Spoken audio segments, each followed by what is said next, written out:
Sa gitna naman ang national emergency na kinakaharap ng bansa dahil sa pagtaas ng Human Immunodeficiency Virus o HIV sa bansa, ilang mga hakbang para mapababa ito ang inulunsad ng Department of Health. Kumuha tayo ng detalye kay Juan Antonio.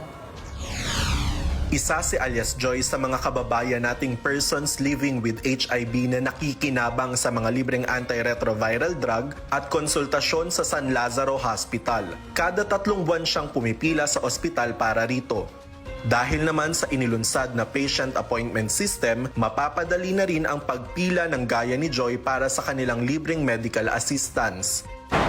I'd like to commend the initiative of the new DOH Secretary, Ted Herbosa, for this website, patient appointment, for us to be able to set our time ahead. By the time na nandito na kami, at least may scheduled time na kami, hindi na kami mag-aantay matagal. Bahagi ito ng patuloy na pagtugon ng pamahalaan sa tumataas pa ring bilang ng HIV cases sa Pilipinas.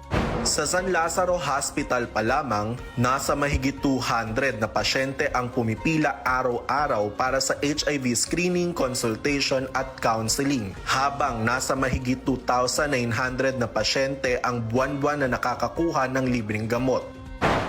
Bago po kasi inilunsad yung patient appointment system, marami po tayong mga pasyente na as early as madaling araw nagpupunta dito just to be first in the line. Pero ang nabibigyan namin, roughly kung sasabihin natin 600 per week times 4, mga ganun po kadami yung nabibigyan ng gamot na libre. Kasi yung gamot po natin, yung ARV natin, galing po sa DOH.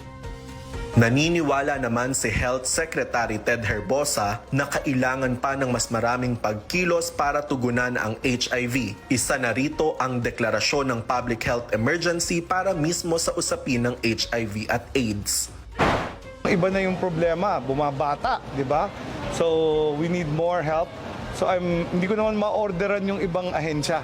But only the President can probably order the other agencies. That's why I'm suggesting a declaration of public health emergency of national concern.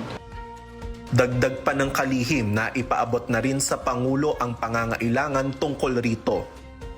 Para sa totoong balita sa Bagong Pilipinas, Juan Antonio, Congress News.